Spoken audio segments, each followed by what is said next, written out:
माणिक.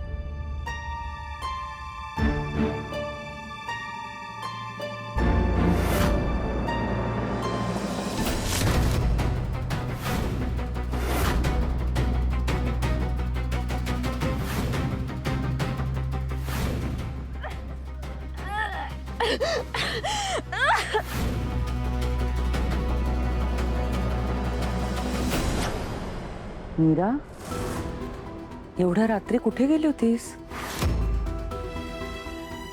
नाही, आम्हाला खूप काळजी वाटत होती ग, नाही का? एवढी का घाबरलीस मीरा?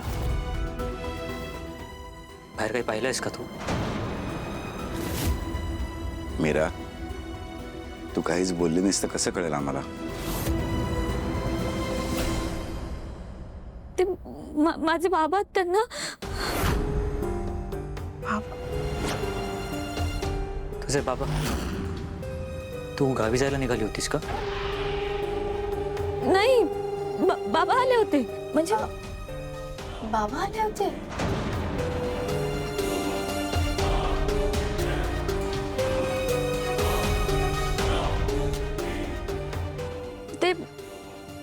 ते आले होते असं वाटलं मला.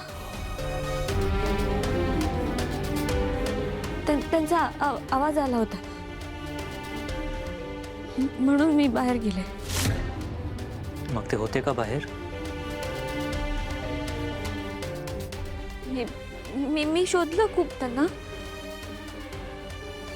गेट जवळ कोणीतरी उभं आहे असं वाटलं मला. कोणीच नव्हते तिथे. म्हणजे बाबा आहेत की नाही हे मला कळलंच नाही.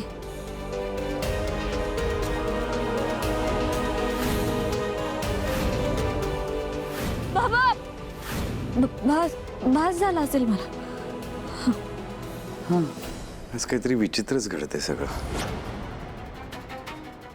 म्हणजे? अरे मी काम करत बसलो होतो मगाशी आणि अचानक झोप लागली मला काम करता करता. म्हणजे खूप विचित्र झोप होती ती. हो ना, अनन्या खूप वेळ दार वाजवत होती, पण त्यांना इतकी गाढ झोप लागली होती, कळलंच नाही कसं काय. असो, मीरा, तू आराम कर हा बाळा, आम्ही आहोतच. आराम कर. अथर्व,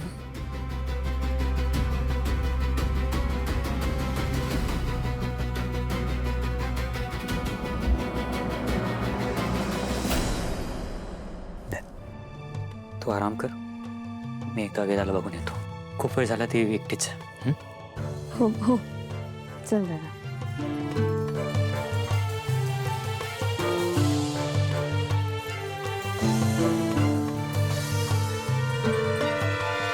मीरा, बरं वाटतंय आता?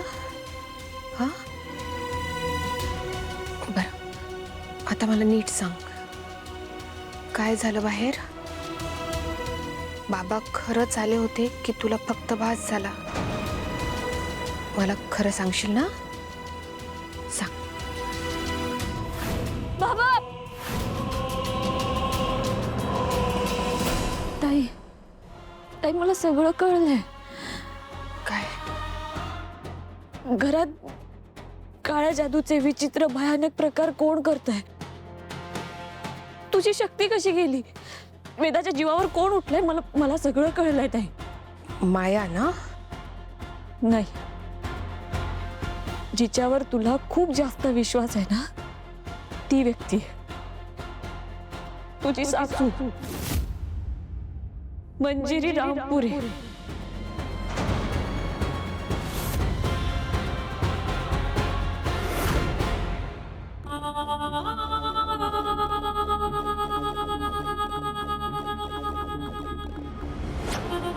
आजची अमावस्या खूप महत्वाची होती, पण वाया गेली. विधी अपूर्णच राहिला. आता पुढे काय होणार?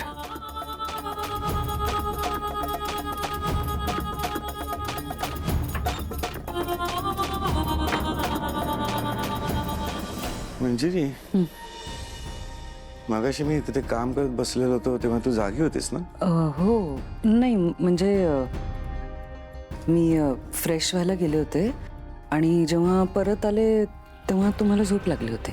तेच मला कळत नाही मला कशी काय झोप लागली. काम करताना मला कधीच झोप लागत नाही. ठीक आहे, थकला असाल. पण आता उशीर झालाय, आता झोपा तुम्ही. नाही नाही नाही, मला काम पूर्ण केल्याशिवाय झोपता नाही येणार आहे. मी चेहऱ्यावर पाणी मारून येतो.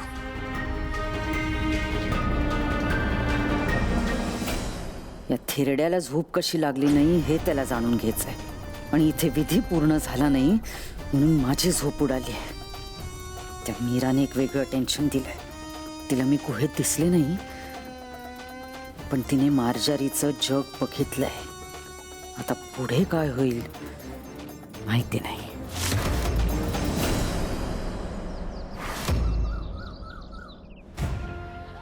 ताई, मी आत गेले ना तेव्हा मला एका वेगळ्याच जगात गेल्यासारखं वाटलं. एक गुहा होती, सगळीकडे अंधार होता. मीरा मीरा, गुहा, हे बघ, तुला नक्कीच भास झाला असेल अगं. नाही ताई, भास नाही झाला मला. मी माझ्या खोलीत असते ना तर समजू शकतो की भास झाला. पण मी इथे स्वतः आले होते, स्वतःच्या डोळ्यांनी मी सगळं पाहिलं.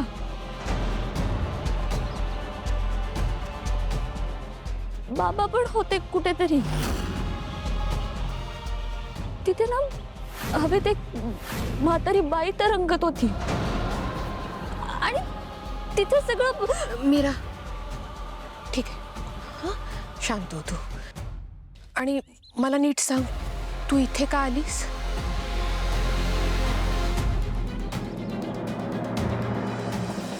मला बाबांनीच सांगितलं होतं, तुझ्या सासूचं खरं रूप शोधून काढ.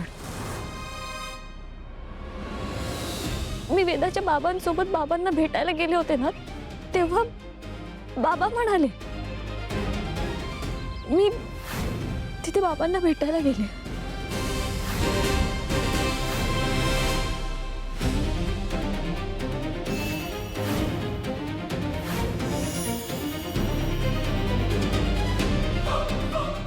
दिब्बा,